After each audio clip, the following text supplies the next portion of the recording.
Dalam kitab Mukasyafatul Qulub karangan Imam Ghazali, terdapat dialog Nabi Musa alaihissalam dengan Allah Subhanahu wa taala tentang amalan yang disukai Allah Subhanahu wa taala.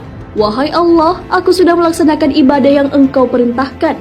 Manakah di antara ibadahku yang Engkau senangi? Apakah salatku? Allah Subhanahu wa taala kemudian menjawab, salatmu itu hanya untukmu sendiri, karena salat membuat engkau terpelihara dari perbuatan keji dan mungkar. Nabi Musa alaihissalam pun bertanya lagi, apakah Allah menyukai zikir yang dilakukan Nabi Musa alaihissalam? Allah pun menjawab, zikirmu itu untuk dirimu sendiri, karena zikir membuat hatimu menjadi tenang. Nabi Musa alaihissalam pun terus menggali informasi mengenai amalan yang disenangi oleh Allah Subhanahu wa taala dan mengatakan, apakah puasaku? Kemudian Allah Subhanahu wa taala menjawab, puasamu itu hanya untukmu saja, karena puasa melatih diri dan mengekang hawa nafsu. Tak sampai di situ, Nabi Musa alaihissalam masih bertanya, lalu ibadah apa yang membuat engkau senang ya Allah? Allah pun menjawab, sedekah. Tak kala engkau membahagiakan orang yang sedang kesusahan dengan sedekah, sesungguhnya aku berada di sampingnya. Dari dialog tersebut, ibadah-ibadah seperti sholat, puasa, dan zikir tidak menjamin Allah senang kepada kita, walaupun pahalanya tinggi. Ibadah-ibadah tersebut hanya berdampak bagi diri sendiri, tapi tidak berdampak kepada orang lain.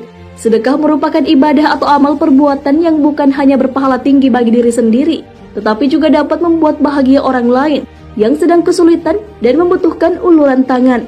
Hal inilah yang disenangi oleh Allah Subhanahu wa taala.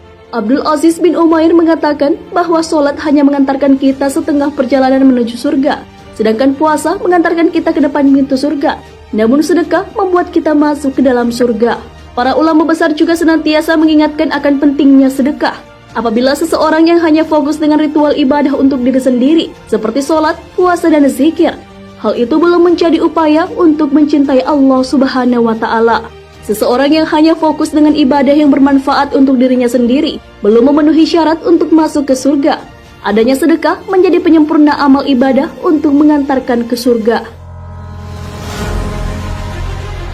Perihal sedekah, Allah Subhanahu wa taala sudah menegaskan kecintaan kepada orang yang melakukannya. Hal ini sesuai dengan firman Allah Subhanahu wa taala, sedekah, infak, zakat, dan perbuatan baikmu, itulah yang membuat aku senang.